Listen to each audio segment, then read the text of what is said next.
નમસ્કાર સ્પર્ધાર્થી મિત્રો, સ્વાગત છે આપણું આજના લેક્ચરમાં. તો આજે આપણે ગુજરાતી પાઠ્યપુસ્તક ધોરણ 11 ના સમાનાર્થી, વિરુદ્ધાર્થી અને જે પણ શબ્દ ભંડોળ છે અને સાહિત્યકારો છે તેમના વિશે અભ્યાસ કરવાના છીએ. તો સૌ પ્રથમ આપણો પ્રકરણ છે નાવિક વળતો બોલિયો. ભાલણ દ્વારા લખવામાં આવેલા પ્રકરણ છે. 15મી સદી ઉત્તરાર્ધ 16મી સદી પૂર્વાર્ધનું આ પ્રકરણ છે. ભાલણનું અન્ય નામ પુરુષોત્તમ હતું. જ્ઞાતિએ મોઢ બ્રાહ્મણ હતા. અટક ત્રવાડી હતી. એમનું વતન પાટણ હતું. સંસ્કૃત તેમજ વ્રજ ભાષાનું જ્ઞાન ધરાવતા હતા. દસમ સ્કંધમાં આવતા વ્રજ ભાષાના પદ કવિએ પોતે રચેલા હોય એવું લાગે છે. ગુર્જર ભાષા તરીકે ગુજરાતી ભાષાને ઓળખાવનાર ભાલણે ગુજરાતી કવિતામાં કડવાબદ્ધ આખ્યાનોનો સ્થિર પાયો નાખવાનું કાર્ય કર્યું. એમના આખ્યાનોમાં પહેલી વખત ઉથલો કે વલણ વગરના કડવા જોવા મળે છે. એથી જ તે આખ્યાનના પિતા તરીકે ઓળખાય છે. પૌરાણિક આખ્યાનોમાં તેઓ મૂળ કથાને વફાદાર રહે છે. મુખ્યત્વે આખ્યાન કવિ, પદકવિ અને અનુવાદક તરીકે જાણીતા છે. નળ આખ્યાન, જાલંધર આખ્યાન, ધ્રુવ આખ્યાન, ચંડી આખ્યાન, મૃગી આખ્યાન, રામવિવાહ જેવા આખ્યાનો તેમણે રચ્યા છે. તેમની યશોદાની કૃતિ, કાદંબરી તેમજ દસમ સ્કંદ અને રામબાલચરિત સવિશેષ ધ્યાનપાત્ર છે. શબ્દાર્થ જોઈએ. સ્વામ એટલે સ્વામી, નાથ, અહીં રામ. ચરણરેજ એટલે ચરણરજ, પગની રજ અથવા ધૂળ. અહલ્યા તો એક પૌરાણિક પાત્ર, ગૌતમ ઋષિના શાપિત પત્નીનું અહીંયા વર્ણન કરેલ છે. સહી એટલે ખરી અથવા સાચી. પાષાણ એટલે શિલા, મોટો પથ્થર. ફીટી એટલે મટી અથવા માંથી બને એમ. કાષ્ટ એટલે લાકડું. પેર એટલે પેરવી, તજવીજ અથવા વ્યવસ્થા. વિશ્વામિત્ર તો એક ઋષિ, રામના ગુરુ, તેમની વાત અહીંયા કરેલ છે. પખાલો તો પખાડો, પાણીથી ધોવો. અશરણ શરણ તો અશરણના શરણરૂપ, નિરાધારના આધાર, અહીં રામ. ચરણ એટલે ચરણ અથવા પગ. પ્રકરણ 2 પોસ્ટ ઓફિસ. ગૌરીશંકર જોશી ધૂમકેતુ દ્વારા રચેલ આ પ્રકરણ છે. ગૌરીશંકર ગોવર્ધનરામ જોશી ધૂમકેતુનો જન્મ સૌરાષ્ટ્રના વીરપુરમાં થયો હતો. ઈસવીસન 1920માં અંગ્રેજી સંસ્કૃત વિષયો સાથે સ્નાતક થયા. ગોંડલ રાજ્યની રેલવે ઓફિસમાં તેમજ એ પછી ગોંડલની હાઈસ્કૂલમાં નોકરી કરી. ઈસવીસન 1923થી અમદાવાદમાં સ્થાયી થયા. બાળપણમાં સાંભળેલી વાર્તાઓ, બાલ્ય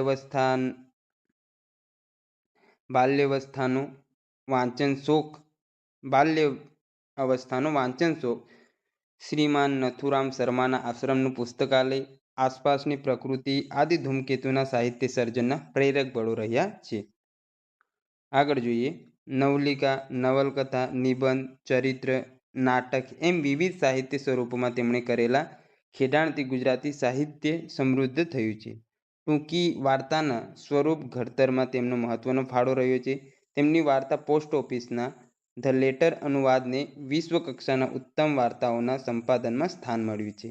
તણખામંડલ ભાગ 1-4, અવશેષ, પ્રદીપ, ત્રિભેટો, આકાશદીપ જેવા 24 વાર્તા સંગ્રહોમાં 400 જેટલી નવલિકાઓ તેમણે આપી છે. ભાવનાશીલ પાત્રોનું નિર્માણ, કાવ્યમય વર્ણનો અને મનોહર ગદ્ય શૈલીને લીધે એમની વાર્તાઓ આકર્ષક બની છે. શબ્દાર્થ જોઈએ. સ્વાધીન અવસ્થા એટલે પોતાને નિયમમાં રાખવાની સ્થિતિ, અહીં પોતાના કામ જાતે કરે એવી સ્થિતિ. ડાંગ એટલે લાંબી મજબૂત લાકડી. શીમણી એટલે કાળી સામળી, અહીં અંધારી. કારકુન એટલે ગુમાસ્તો, અંગ્રેજીના ક્લર્ક પરથી. કોચમેન એટલે કોચગાડી હાંકનારો. નિષ્ઠુર એટલે નિર્દય અથવા કઠોર. તેતર તો એક પંખી છે. ખોમા તો અહીં બખોલમાં. ત્યારબાદ કાસડા કે રાંપડાના ઘાસ તો અહીં એક પ્રકારનું ઘાસ છે. જીવન સંધ્યા તો અહીં જીવનની ઉત્તરાવસ્થા, પાછલી ઉંમર. ધૈર્ય એટલે ધીરજ. કારભારી એટલે કારભાર કરનારો, વ્યવસ્થાપક. શૈકો તો 100 વર્ષ. ગોલ્ડ સ્મિથ તો એક અંગ્રેજ લેખક છે, તેમની વાત છે. વિલેજ સ્કૂલ માસ્ટર તો અંગ્રેજ લેખકની કૃતિનું એક પાત્ર છે. સ્થાનક એટલે સ્થાન. સહાનુભૂતિ એટલે સમભાવ અથવા દિલસોજી. કૌતુક બુદ્ધિ તો કુતૂહલ જાગ્રત કરે એવી બુદ્ધિ, તો તેને શું કહેવાય? કૌતુક બુદ્ધિ. અસંબદ્ધ એટલે સંબદ્ધ નહીં એવું અનુચિત કૃતિનું પાત્ર. સ્થાનક એટલે સ્થાન. સહાનુભૂતિ તો સમભાવ અથવા દિલસોજી. કૌતુક બુદ્ધિ તો કુતૂહલ જાગ્રત કરે એવી બુદ્ધિ. ચાલો આ તો ફરીથી આવી ગયું. ભડકવું એટલે અચાનક ડરી જવું. ગીની તો સોનાનો એક બ્રિટિશ સિક્કો. દાબડી એટલે નાની ડબ્બી. તોલું તો 10 ગ્રામથી થોડું વધારે વજન. પીછાને એટલે ઓળખે અહીં સમજે. કરડાઈના એટલે કરડાકી કટકાઈ અથવા સખતાઈના. દિગ્મૂઢ એટલે ચકિત અથવા છક. રોજનીશી તો દરરોજના કામની નોંધ પોથી. ત્રિવિધ તો 3 પ્રકારના. ત્યારબાદ આગળ જોઈએ રૂઢિપ્રયોગ. નસે નસમાં ઉતરી જવું એટલે જીવનમાં વણાઈ જવું. મગજ ચસકી જવું તો ગાંડા થઈ જવું અથવા મગજ ઠેકાણે ન રહેવું.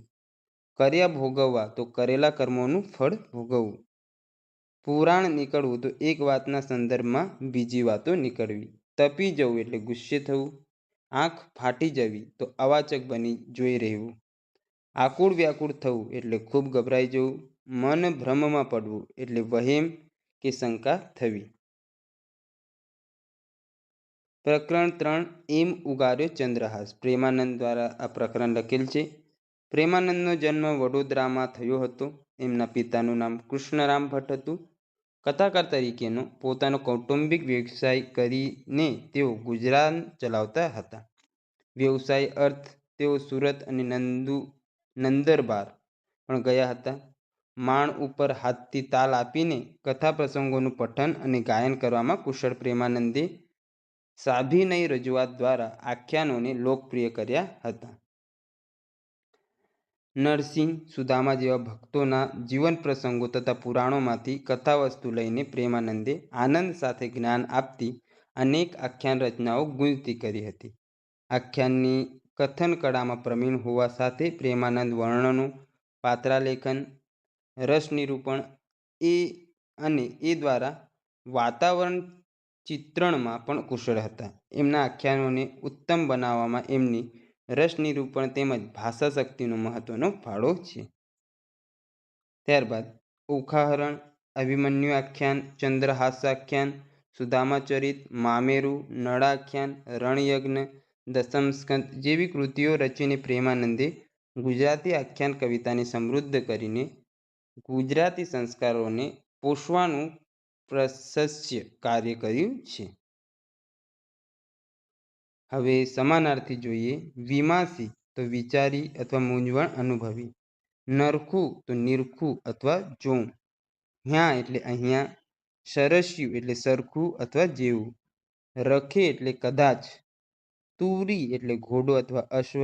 અનુપમ તો જેને ઉપમા ન આપી શકાય તેવું અથવા સર્વોત્તમ. માનિની તો માન માંગતી કે અભિમાની સ્વમાની સ્ત્રી. મુખમોરડો તો પશુને મોઢે બાંધવાનું દોરડાનું ગળિયું અથવા ગાડિયું, તેને શું કહેવાય? મુખમોરડો. ઉદયાચળ તો ઉદયગીરી અથવા મેરુ પર્વત. ભાણ તો ભાનુ અથવા સૂર્ય. પેંગડા તો ઘોડેસવાર જેમાં પગ રાખે છે તે કડા, તો તેને શું કહેવાય? પેંગડા. પલાણ તો ઘોડાની પીઠ ઉપર મુકાતી બેઠક, તો તેને શું કહેવાય? પલાણ. નેપુર એટલે નુપુર અથવા ઝાંઝર. અણવટ તો સ્ત્રીઓના પગના અંગૂઠાનું ઘરેણું, તો તેને શું કહેવાય? અણવટ. વીંછિયા તો પગની આંગળીનું ઘરેણું. આભરણ એટલે અલંકાર અથવા આભૂષણ અથવા શણગાર. મરમ તો મર્મ અથવા રહસ્ય અથવા ભેદ. શ્યામા એટલે જુવાન સ્ત્રી, અહીં વિષયા. સમીપ એટલે પાસે અથવા નજીક. હરિવદની તો ચંદ્ર, હરિના જેવા મુખવાળી, અહીં વિષયા. પીછોડી તો પછેડી અથવા ઓઢવાની ચાદર. હૈડામાં એટલે હૈયામાં અથવા હૃદયમાં. અભ્ર એટલે વાદળ. સુવદન અંબુજ એટલે કમળ અંબુજના જેવા સુંદર મુખવાળું. તેની વાત કરેલ છે. અહીં ચંદ્રહાસ. ભ્રુકુટી એટલે ભવું અથવા ભમ્મર. શશિબિંબ એટલે ચંદ્રનું પ્રતિબિંબ. પૂંઠે એટલે પાછળ. સુખચંચા એટલે પોપટની ચાંચ, અહીંયા પોપટની ચાંચ જેવું. અધર બિંબ અલંકૃત એટલે હોઠની શોભા. સવિતા એટલે સૂર્ય. શ્રવણ એટલે કાન. કપોત એટલે કબૂતર. કુંજર એટલે હાથી. અંબુજવરણ એટલે કમળના રંગનું. બાજુબંધ તો હાથનું એક ઘરેણું. બેરખા તો બેરખી અથવા કાંડા ઉપર પહેરવાનું ઘરેણું. મુદ્રિકા તો મુદ્રા અથવા વીંટી. આદે એટલે આદિક વગેરે ઇત્યાદિ. હૃદય એટલે હૃદય. હેમ એટલે થાય સોનું. કટી એટલે કેડ અથવા કમર. તારુણ એટલે તરુણ કે જુવાન યુવતી. અહીં વિષયા. ભૂરકી એટલે જાદુ મંત્ર અથવા મોહિની. તાત એટલે પિતા. હિમે એટલે હિમાલય. ભરથાર એટલે પતિ. કભાઈ એટલે કભા અથવા ઓઢો. અહીં અંગરખા જેવું એક વસ્ત્ર. કશ એટલે અંગરખું, બંડી વગેરે ભેડવાની નાની દોરી. સ્વસ્તિ એટલે કલ્યાણકારી. મદન એટલે કામદેવ. ઘટી એટલે ઘડી અથવા 24 મિનિટ. વિષ એટલે ઝેર. ત્રિભુવનનાથ એટલે સ્વર્ગ, મૃત્યુને પાતાળે ત્રણેય ભુવન લોકના સ્વામી અથવા ઈશ્વર. અવિનાશ તો અમર, અક્ષર, નિત્ય, અહીં કૃષ્ણ. પ્રેમદા તો પ્રેમ આપનાર સ્ત્રી, અહીં વિષયા. ત્યારબાદ આગળ જોઈએ તો પ્રકરણ આપણું છે 4. નામ છે અમૃતા. કિશનસિંહ ચાવડા દ્વારા પ્રકરણ લખેલ છે. નિબંધકાર, નવલકથાકાર, વાર્તાકાર, ચરિત્રકાર, સંપાદક તેમજ અનુવાદક કિશનસિંહ ગોવિંદસિંહ ચાવડા. જીપ્સીનો જન્મ વડોદરામાં થયો હતો. તેઓ સુરત જિલ્લાના સચિન પાસેના ભાંજ ગામના હતા. તેમણે વડોદરા, ગુજરાત વિદ્યાપીઠ, અમદાવાદ તેમજ શાંતિનિકેતન કલકત્તા ખાતે શિક્ષણ પ્રાપ્ત કર્યું હતું. મુંબઈની ફેલોશિપ હાઈસ્કૂલમાં થોડો સમય શિક્ષક તરીકે સેવા આપી હતી. વડોદરામાં સાધના મુદ્રણાલયની સ્થાપના કરી. પાછળથી અલમોડા પાસેના મીરતોલા આશ્રમમાં નિવાસ કર્યો હતા. જીવન શ્રદ્ધા અને જીવન માંગલ્યની ભૂમિકા પરથી રંગદર્શી માનસની અનેક મુદ્રાઓ ઉપસાવતું ચિત્રાત્મક શૈલીનું એમનું ગદ્ય ગુજરાતી સાહિત્યમાં વૈયક્તિક પરિમાણ પ્રગટાવે છે. હવે જોઈએ શબ્દાર્થ. તકરાર એટલે ઝઘડો અથવા કજિયો અથવા ટંટો. ગંઠાયેલું એટલે સુદ્રઢ. ભવા એટલે ભમ્મર. શેર એટલે જે દોરામાં મણકા, મોતી વગેરે પરોવ્યા હોય તેવી માળા, તો તેને શું કહેવાય? શેર. અવધૂત તો વૈરાગી બાવો. બળી એટલે ભલે. પાંચિકા એટલે રમવાના કૂકા. ટાંકણું એટલે ટાંકવાનું ઓજાર.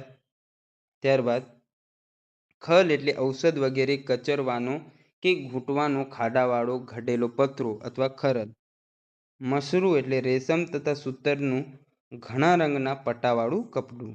રેશમ ગાંઠ તો રેશમની ગાંઠ ન છૂટે એવી ગાંઠ, અહીં અતૂટ સંબંધ. લાવણ્ય એટલે નમણાશ, ચારુતા અથવા સુંદરતા. સહૃદય એટલે સામી વ્યક્તિનો ભાવ કે લાગણી સમજી શકે એવું. પીઠી તો લગ્ન પ્રસંગે વરકન્યાને શરીરે ચોળાતા પીળો સુગંધી પદાર્થ, તો તેને શું કહેવાય છે? પીઠી. ચોઘડિયા અકારા લાગવા એટલે અહીં લગ્નનું મુહૂર્ત. અપ્રિય એટલે અડખામણું લાગવું. શાણી એટલે ડાહી અથવા ઠાવકી. માંગલ્ય એટલે શુભ અથવા કલ્યાણ. ઓવારો એટલે કિનારો. ત્યારબાદ રૂઢિપ્રયોગ જોઈએ. બાર વગાડી દેવા તો સામેવાળાનું આવી બનવું અથવા આફતરૂપ બનવું. ગમ પડવી એટલે સૂઝ સમજ પડવી. વળતા પાણી થવા એટલે અહીં રોગનું જોર ઓછું થવું. વાત પકડાઈ જેવી તો સત્યનો ખ્યાલ આવી જવું. પોબારો ગણી જવું એટલે નાસી જવું. પાસેરામાં પહેલી પૂણી એટલે તદ્દન શરૂઆત. નમતું મૂકવું એટલે જતું કરવું.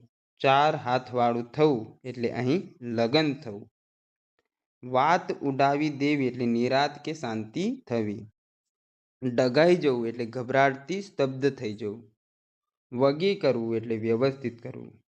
સનસનાટી તૂટી જવી, તૂટી પડવી એટલે આશ્ચર્ય કે હબકની સ્તબ્ધતાની વ્યાપક અસર થવી. શ્રાવણ ભાદરવો વહેવો એટલે ચોધાર આંસુ વહેવા.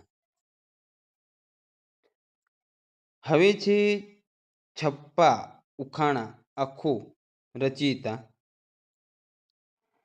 અખા ભગત મૂળ અમદાવાદ પાસેના જેતલપુરના વતની હતા અને જ્ઞાતિએ સોની હતા. તેઓ વેદાંતી કવિ છે.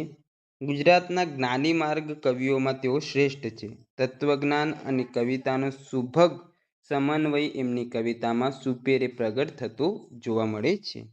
વેદાંત દર્શન તેમજ જીવનના અનુભવોથી પ્રૌઢ બનેલો જ્ઞાન વિચાર એમની કવિતાનું આભૂષણ છે. જીવનમાં એક પછી એક થયેલા સ્વજનોના મૃત્યુ, ધર્મની બહેન જમનાએ સોનાના હાર સંબંધી ઉઠાવેલી શંકા તેમજ ટંકશાળના ઉપરી તરીકે હલકી ધાતુ ભેળવવા અંગે તેમના પર આવી પડેલા આડને કારણે તેઓ એકાંત પ્રિય, ગંભીર તેમજ વૈરાગી થઈ ગયા હતા. પંચીકરણ, ગુરુ શિષ્ય સંવાદ, અનુભવ બિંદુ તેમજ અખે ગીતા તેમની નોંધપાત્ર રચનાઓ છે. જો કે એમના છપ્પાઓને કારણે તેઓ વિશેષ જાણીતા છે અને લોકપ્રિય છે. સામાજિક દૂષણો, પાખંડ, ઢોંગ, રૂઢિચુસ્તતા, કર્મકાંડ, દેહદમન, આચાર જડતા, સાંપ્રદાયિક જડતા અને પાખંડી ગુરુઓ સામે અખાએ તીખા પ્રહારો, કટાક્ષો કર્યા છે. દૂષણો પ્રતિ શબ્દબાણ છોડતા તેમની ભાષા અર્થઘન અને ઓજસ્વી લાગે છે. છપ્પા દ્વારા સામર્થ્ય અને ગૌરવ પ્રગટ કરતી તેમની ભાષાને કારણે અખાનું સ્થાન સાહિત્યમાં હંમેશા મોખરે રહેશે. હવે જોઈએ શબ્દાર્થ. લાય એટલે આગ, ધોખો એટલે ફરિયાદ, શોર એટલે અવાજ, ભય એટલે ડર, કયમ એટલે કેમ, વળગે એટલે બાજે અથવા લપેટાય, ભૂર એટલે મૂર્ખ અથવા લુચ્ચું, શૂર એટલે બહાદુર પરાક્રમી, પ્રાકૃત એટલે સંસ્કૃત ઉપરથી ઉતરી આવેલું લોકભાષા. આગળ છે આપણો પ્રકરણ સુંદરીની શોધ. જયશંકર ભોજક સુંદરી રચયિતા. આત્મકથાકાર જયશંકર ભૂદરદાસ ભોજક સુંદરીનો જન્મ ઉત્તર ગુજરાતના એમના વતન વિસનગરમાં થયો હતો. એમનો અભ્યાસ માત્ર 2 ધોરણ સુધીનો હતો. ઈસવીસન 1898 થી 1901 કલકત્તા ઉર્દૂ નાટક મંડળીમાં, ઈસવીસન 1901 થી 1932 મુંબઈ ગુજરાતી નાટક મંડળી સાથે સંકળાયેલા રહ્યા. ઈસવીસન 1948 થી 62 સુધી અમદાવાદ રંગભૂમિની આબોહવા સર્જવામાં સક્રિય બન્યા. ઈસવીસન 1964માં મુંબઈમાં મળેલા ગુજરાતી સાહિત્ય પરિષદના 22મા અધિવેશનમાં કળા વિભાગના પ્રમુખ બન્યા. ઈસવીસન 1951માં રણજીતરામ સુવર્ણચંદ્રક અને 1971માં પદ્મવિભૂષણનો ઇલકાબ મળ્યો હતો. હવે એમના વિશે જોઈએ તો જૂની રંગભૂમિના સુવિખ્યાત નટ સુંદરીની આત્મકથા થોડા આંસુ થોડા ફૂલમાંથી આ પાઠ લેવામાં આવ્યો છે. તો હવે જોઈએ કામની વસ્તુ. સ્ત્રીઓચિત એટલે સ્ત્રીને શોભે એવું. પોલકું તો સ્ત્રીઓને પહેરવાનું એક વસ્ત્ર છે. બો એટલે બાંધવામાં વપરાતી દોરી. સાંગોપાંગ તો અંગ ઉપાંગ સહિત અહીં એ જ પ્રકારનું. ઉત્કંઠા એટલે તીવ્ર ઈચ્છા અથવા આતુરતા. કામણ એટલે વશીકરણ, અહીં મોહિની લગાડવી તે. અલૌકિક તો અસામાન્ય, અદ્ભુત. ભાવોનું સમત્વ પ્રાપ્ત કરવું એટલે અહીં લાગણીઓ પર સમતા પ્રાપ્ત કરવી. શેક્સપિયર તો જાણીતો અંગ્રેજી કવિ અથવા નાટ્યકાર છે, તેમની વાત છે. અવાંતર તો અંદરનું. અનુકૃતિ તો અનુકરણ અથવા નકલ. કદરદાન તો કદર કરે કે જાણે એવું અથવા ગુણજ્ઞ. રૂઢિપ્રયોગ છે. મનોરથ મનમાં રહી જવો એટલે મનની ધારણા મુરાદ પૂરી ન થવી. રોમાંચ અનુભવો એટલે લાગણીથી શરીર ઉપરના રૂંવા ઊભા થવાની અનુભૂતિ થવી. આગળનું પ્રકરણ છે આપણે વનમાં ચાંદલિયો ઉગ્યો, એક લોકગીત છે, તો તેની વાત કરીએ આપણે.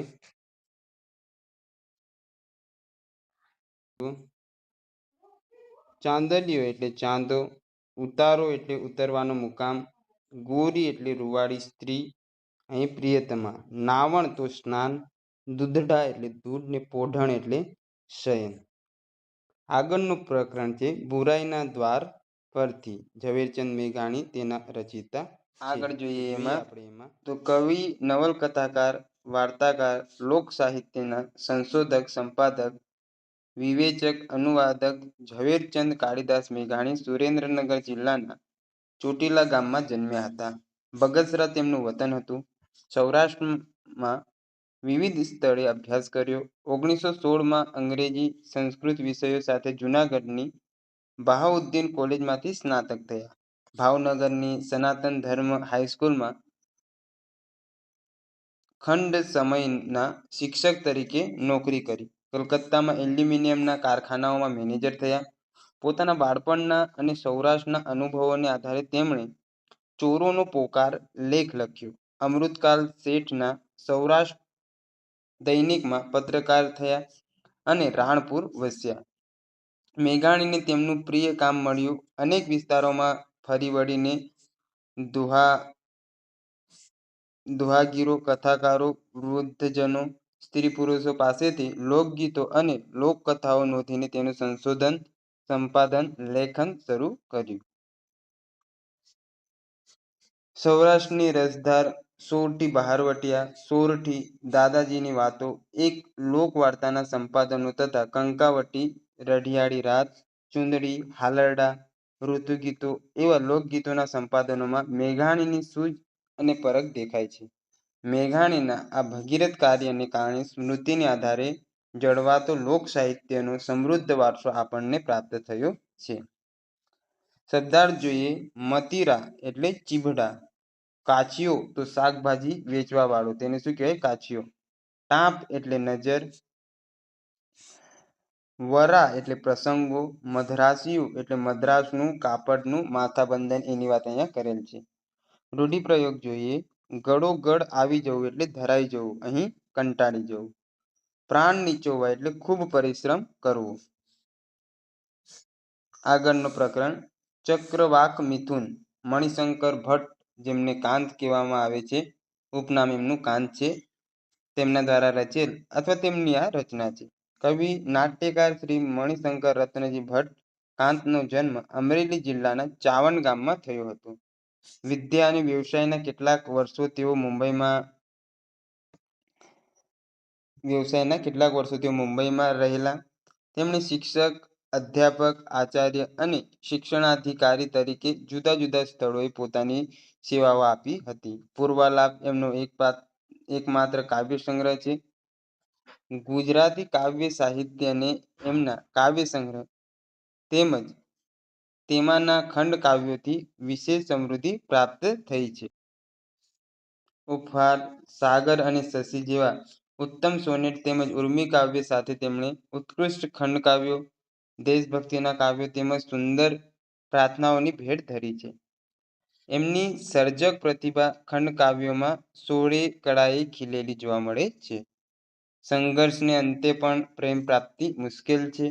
જીવન નિયતિની પ્રબળતાને પરિણામે પ્રાપ્ત થતી કરુણા એમની કવિતાને ચિરકાલીન બનાવે છે. ચક્રવાક મિથુનને કવિએ મનુષ્ય પ્રેમની મૂર્તિરૂપ કલ્પ્યું છે. અહીં પક્ષી યુગલનો અનિવાર્ય વિયોગ અને મનુષ્ય ચિત્ત અને સૃષ્ટિક્રમ વચ્ચેનો વિરોધાભાસને પ્રગટ કરે છે, એની વાત અહીંયા થઈ છે. હવે જોઈએ પ્રસરી એટલે વિસ્તરી. ચોપાસ એટલે ચારે બાજુ. શાખાઓ એટલે અહીં પર્વતની હારમાળા. શૈલરાજ એટલે પર્વતરાજ. સરિત એટલે નદી. કૃષ્ણ એટલે શ્યામ અથવા કાળો. જરા એટલે થોડો. સભય એટલે ભય સાથે. શૃંગ એટલે શિખર અથવા ટોચ. જલધિજલ એટલે સમુદ્રના પાણી. તમ એટલે અંધારું. ઉદ્ગ્રીવ એટલે ઊંચી ડોકે. ભીરું એટલે ગભરું. લોહી એટલે લૂછે. વિહગ યુગ્મ એટલે પંખીનું જોડું. રસજ્ઞ એટલે અહીં રસને જાણનાર અથવા રસિક, એને રસજ્ઞ કહેવાય. મગ્ન એટલે તલ્લીન. નિભૃત એટલે નિર્ભય. અત્ર એટલે અહીં. અહર્નિશ એટલે દિન રાત. રમણ એટલે વિલાસ અથવા ક્રીડા. રવિ એટલે સૂર્ય. વિલોકે એટલે જુએ, દિશે એટલે દેખાય અથવા ભાસે, વિટપ એટલે ડાળી, માણિક્યોથી ગ્રથિત એટલે માણેકથી ગ્રંથેલા જડેલા, રમ્ય એટલે રમણીય, વનસ્થલી એટલે અરણ્ય અથવા જંગલ, મૃગ એટલે હરણ, સંવૃત એટલે આચ્છાદિત અથવા ઢાંકેલું અથવા ઢંકાયેલું, આવલી એટલે હાર અથવા પંક્તિ, સૂચિ એટલે શુદ્ધ અથવા પવિત્ર, સરો એટલે સર અથવા સરોવર, કચ્છ તો અહીં કિનારો અથવા કિનારા પરનો પ્રદેશ, હંમેશ જ્યાં પાણી રહે છે એ પ્રદેશ, ઉત્તાન એટલે પથરાયેલું અથવા ફેલાયેલું, અગમ્ય એટલે જે ન જાણી શકાય તેવું, અજાણ, મુદિત એટલે આનંદિત, રવ એટલે અનાજ, મિષ્ટ એટલે મીઠું અથવા મધુર, આમોદ એટલે આનંદ અથવા સુગંધ, અહીં સુગંધી પવન, રવિ મરીચી એટલે સૂર્યના કિરણ, ગહન એટલે ઊંડાણ, તદનંતર એટલે ત્યાર પછી અથવા તે પછી, ચક્રવાકી એટલે ચક્રવાકની માદા એક પક્ષી, ચક્રવાકની માદા જેમને ચકવાની માદા એમ, દૈત એટલે પ્રિય પ્રીતમ, હષ્ટ એટલે પ્રસન્ન, મયગધ્ય એટલે મુગ્ધતા, સુયુત એટલે બરાબર સારી રીતે જોડાયેલું, અભિષેક એટલે જલધારા, પ્રતિકૃતિ એટલે છબી અથવા નકલ, ભણી એટલે તરફ બાજુએ, વાધે એટલે વધે અથવા વૃદ્ધિ થાય, અવર એટલે ઇતર અથવા બીજું અથવા અન્ય, આશ્લેષ એટલે આલિંગન ભેટવું તે, સાધે એટલે સિદ્ધ કરે, લાભ ઉઠાવી લે અથવા ઉપયોગ કરી લે, અભિલાષ એટલે ઉત્કટ ઈચ્છા, લવ એટલે સહેજે અથવા જરા, અવધિ એટલે હદ અથવા નિશ્ચિત સમય, અંકુશ એટલે દાબ અથવા કાબુ, ત્યારબાદ હાવા એટલે હવે, રક્ત દ્યુતિ એટલે રાતો લાલ પ્રકાશ સંધ્યા ટાણાનું, ત્યારબાદ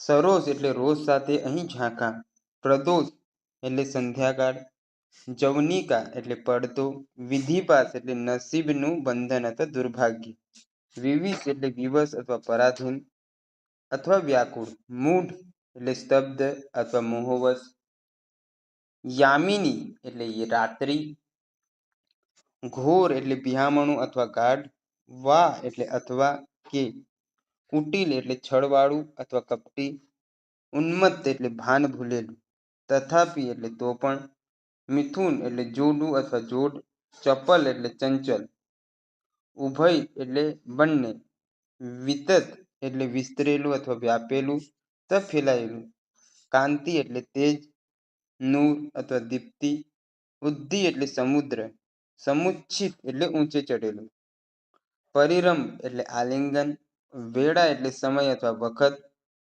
ત્યારબાદ વિધિ દમન એટલે ભાગ્ય દેવતાનું દમન અથવા દુર્ભાગ્ય, ગાત્ર એટલે અંગ, ધ્રુતિ એટલે ધીરજ, સંમૂઢ એટલે સંમોહિત થવું અથવા ગાઢ મોહમાં પડવું, વચ એટલે વચન, સદૈવ એટલે હંમેશ, આર્દ્ર એટલે ભીનું અહીં કરુણાવાળું, દૈવ એટલે નસીબ, પ્રવધતા એટલે વધતા અથવા બોલતા, લલના એટલે સુંદર સ્ત્રી અહીં ચક્રવાકી, મૃદુલ એટલે મૃદુ કોમળ અથવા સુવાળું, શેષ એટલે બાકી રહેલું, રુજ એટલે પીડા અથવા વેદના, ગર્ભાત્માને એટલે અંતરાત્માને, સ્ફુરિત એટલે પ્રગટેલું, ઐશ્વર્ય એટલે અહીં ભૌતિક દુનિયામાં અથવા સંસારમાં, સંહરીએ એટલે અહીં પૂરું કરીએ, અન્યથા એટલે બીજી રીતે, ભાસ એટલે આભાસ અહીં સરખાપણું ના જેવું દેખાવું તે, દિનકર એટલે સૂર્ય, હાસ એટલે હાસ્ય હસવું તે, અમિત એટલે અમાપ, અચેતન એટલે ચેતન વિનાનું અથવા નિષ્પ્રાણ, ત્યારબાદ પ્રકરણ 10 જીભ જ્યોતિન્દ્ર દવે દ્વારા રચેલા પ્રકરણ, હાસ્ય લેખક જ્યોતિન્દ્ર હરિશંકર દવેનો જન્મ પોતાના વતન સુરતમાં થયો હતો. તેમણે કોલેજ સુધીનું શિક્ષણ સુરતમાં લીધું. 1933 થી 37 દરમિયાન સુરતની MTB કોલેજમાં ગુજરાતીના અધ્યાપક રહ્યા. જીવનનો મોટો ભાગ તેઓ મુંબઈમાં વસ્યા. છેલ્લે માંડવી કચ્છની કોલેજમાં ત્રણેક વર્ષ આચાર્ય રહ્યા હતા. તેઓ વિશેષ લોકપ્રિય અને અગ્રણી નિબંધકાર હતા. હાસ્યલેખક તરીકેની શક્તિ અને હાસ્યપ્રેરક વ્યાખ્યાનો આપવાની ઉત્તમ આવડત એ બંને ગુણોનો સમન્વય તેમનામાં હતો. તેઓ ભારતીય કાવ્ય મીમાંસાના અભ્યાસી હતા. તેમણે નાટક અને અનુવાદો પણ આપ્યા છે.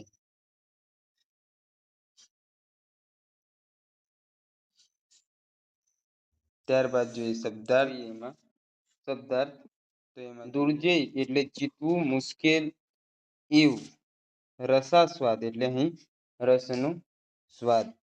સમન્વય એટલે પરસ્પર સંબંધ કે મેળ. સ્નિગ્ધ એટલે અહીં ભીની.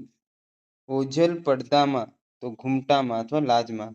માસુક એટલે પ્રિયા. તજજ્ઞ એટલે અમુક વિષયનું જાણકાર અથવા વિદ્વાન. પાંડુ રોગ તો એક રોગ છે. પક્ષાઘાત તો લકવો. વ્યાધિ તો રોગ. બ્રહ્મથી તો બ્રાહ્મણ અથવા ઋષિ. કસુંબ પાણી એટલે પાણીમાં ઘોળેલું અફીણ કે તે મીસે થતો મેળાવડો. લોપાતું જવું એટલે અહીં લુપ્ત અથવા નાશ પામતું જવું.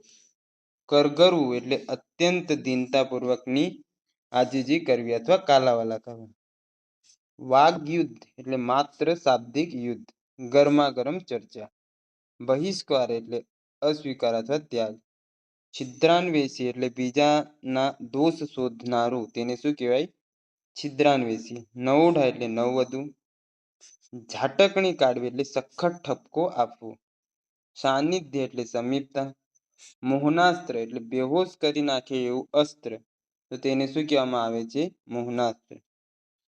ફિદા થઈ જવું એટલે અતિ આસક્ત થઈ જવું. શેષનાગ એટલે પૃથ્વીને ધારણ કરતો અનંત ફણવાળો મહાન નાગ અથવા સર્પ, જેની વાત અહીંયા કરેલ છે. ત્યારબાદ આપણે આગળની તરફ જોઈએ તો એમાંથી ખુશામદ એટલે સ્વાર્થ માટે કરેલા હદ બહારના વખાણ. હાજી હા, તો તેને શું કહેવાય? ખુશામદ. આપણે કહીએ ને કે આમ છે ને તેમ છે, તો એવી રીતે. શબ્દ સમૂહ માટે એક શબ્દ કે સ્વાર્થ જોઈએ આપણે. સ્વાર્થ માટે કરેલા હદ બહારના વખાણ, તો તેને શું કહેવાય? ખુશામદ. પંગુ એટલે પાંગડું. આત્મશ્લાઘા એટલે આપ વખાણ, પોતે જ પોતાના વખાણ કરવા તે. બળવાખોર એટલે બંડખોર અથવા બળવો કરનાર. જલ કમલવત એટલે કમળ જેમ પાણીમાં રહે તેમ, તેને શું કહેવાય? જલ કમલવત. આગળ પ્રકરણ 11 સીમ અને ઘર. ઉમાશંકર જોશી રચિતા છે. ઉમાશંકર જેઠાલાલ જોશી વાસુકીનો જન્મ, એમનું ઉપનામ છે વાસુકી, ઉત્તર ગુજરાતના ઈડર પાસેના બામણા ગામમાં થયું હતું. તેઓ સમર્થ કવિ, વિવેચક, સંશોધક, અનુવાદક તેમજ સંપાદક તરીકે વિશેષ જાણીતા છે. તેમણે પ્રવાસ, વાર્તા, એકાંકી તેમજ નવલકથા ક્ષેત્રે પણ નોંધપાત્ર પ્રદાન કર્યું છે. વિશ્વ શાંતિ, ગંગોત્રી, નિશીથ, પ્રાચીના, આતિથ્ય, વસંત વર્ષા, મહાપ્રસ્થાન, અભિજ્ઞા, ધારાવસ્ત્ર તેમજ સપ્તપદી જેવા કાવ્ય સંગ્રહો તેમણે આપ્યા છે. એ સંગ્રહોમાંની તમામ કવિતા સમગ્ર કવિતા રૂપે પ્રગટ થઈ છે. સંવાદ કાવ્ય તથા પદ્ય નાટક જેવા કાવ્ય પ્રકારોમાં એમનું વિશેષ પ્રદાન રહ્યું છે.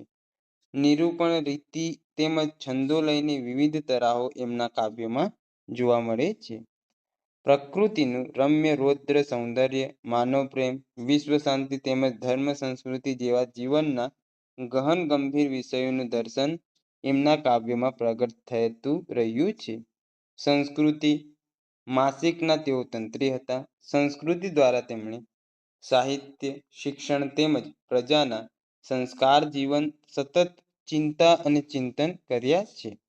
પુરાણોમાં ગુજરાત તેમજ અખો એક અધ્યયન એમના મહત્વના સંશોધન ગ્રંથો છે. સમસંવેદન શૈલી અને સ્વરૂપ, કવિની સાધના, શ્રી અને સૌરભ, કવિની શ્રદ્ધા એમના વિવેચન ગ્રંથો છે. અંદમાનમાં ટહુક્યા મોર, યુરોપ યાત્રા, ચીનમાં 54 દિવસ, યાત્રી એમના પ્રવાસ અંગેના પુસ્તકો છે. ત્યારબાદ આગળ જોઈએ કે હૃદયમાં પડેલી છબીઓના 2 ભાગ, ઈસામુ સીદા અને અન્ય એમના ચરિત્રાત્મક લખાણોના પુસ્તકો છે. નિશ્ચિત કાવ્ય ગ્રંથ માટે 1967ના વર્ષનો ભારતીય જ્ઞાનપીઠ પુરસ્કાર કન્નડ કવિ પુટ્ટપ્પા સાથે સંયુક્ત રીતે મળ્યો હતો. ભાષા સાહિત્યના અધ્યાપકથી લઈને ગુજરાત યુનિવર્સિટીના કુલપતિ, રાજ્યસભાના સભ્ય, સાહિત્ય અકાદમી દિલ્હીના અધ્યક્ષ તેમજ વિશ્વ ભારતીના કુલપતિ તરીકે તેમણે સેવાઓ આપી હતી. સમાનાર્થી જોઈએ આપણે. સીમ એટલે ખેતર કે ગામની હદ, તે ભાગની જમીન. ધણ એટલે ગાયોનું ટોળું. ધસી એટલે જોશથી આગળ વધી. ગમાણ તો ઢોરને નિરણ નિરવા માટે બાંધેલી જગ્યા, તો તેને શું કહેવાય? ગમાણ. બમણે એટલે બણબણે. બગાઈ તો ઢોર ઉપર બેસતી એક જાતની માખ, તો તેને શું કહેવાય? બગાઈ. મેષ એટલે કાજળ. હીર એટલે સત્વ અથવા દૈવત. આગળનું પ્રકરણ છે પ્રસંગદીપ. ભરત ભટ્ટ રચિતા. ભરત નાનાભાઈ ભટ્ટનો જન્મ ભાવનગરમાં થયો હતો. તેમણે ગ્રામ દક્ષિણામૂર્તિ આમલા, લોકભારતી સણોસરા, ગુજરાત વિદ્યાપીઠ અમદાવાદ તથા સૌરાષ્ટ્ર યુનિવર્સિટી ભાવનગરમાં અભ્યાસ કર્યો છે. તેઓ સ્નાતક MA ગુજરાતી, હિન્દી તથા ઇતિહાસ વિષયમાં થયા છે. તેમણે ઘરશાળા ભાવનગર, વડિયા કોલેજ ભાવનગર તથા લોકભારતી મહાવિદ્યાલય સણોસરામાં ગુજરાતી ઇતિહાસના અધ્યાપક તરીકે કામ કર્યું છે. તેઓ ઈસવીસન 2000માં નિવૃત્ત થઈને હાલ અમદાવાદમાં સ્થાયી થયા છે. તેઓ સાહિત્ય, ઇતિહાસ, રમતગમત, ભૂગોળ, કેળવણી, પ્રવાસ અને આધ્યાત્મ સાહિત્ય પર લેખન કરતા રહ્યા છે. તેમણે કુલ 25 પુસ્તકો આપ્યા છે. તેમના પુસ્તક આનંદ મંગલ લોકે ને 2009નો ગુજરાત સાહિત્ય અકાદમીનો પ્રથમ પુરસ્કાર પ્રાપ્ત થયો છે. હવે જોઈએ એમાં આપણે સમાનાર્થી શબ્દો અથવા શબ્દાર્થ. ગાંભીર્ય એટલે ગંભીરતા. સકંજામાં એટલે પકડમાં. બાબરી પટિયા એટલે વિશિષ્ટ રીતે વાળ ઓળવાની રીત. ટાંકું અહીં વિદ્યાર્થી સામગ્રી મૂકવા માટેનું નાનું ખાનું, તેને શું કહેવાય? ટાંકું. કાબેલ એટલે બાહોશ અથવા હોશિયાર. ગંતવ્ય એટલે નિર્ધારિત લક્ષ્ય, અહીં નાના ભાઈનો હેતુ. વેધકતા એટલે તીવ્રતા અથવા અસરકારકતા. લાભપ્રદ એટલે ફાયદાકારક. પ્રખર એટલે વિદ્વાન, અહીં વિશિષ્ટ. નિયામક એટલે નિયમન કરનાર અથવા સંસ્થાના વડા. પ્રકાશન તો પ્રકાશિત કરવાનું કાર્ય અથવા જાહેરમાં મૂકવાનું કાર્ય કરવું. સરવૈયું તો નફા ખોટનો હિસાબ. શિલક તો બાકી વધેલી રકમને શું કહેવામાં આવે છે? શિલક. શબ્દ માટે એક શબ્દ એ બની શકે છે. ચાલ ચાલવી એટલે યુક્તિ પ્રમાણે અમલ કરવો. ભાજી મૂળા માનવા એટલે વાતને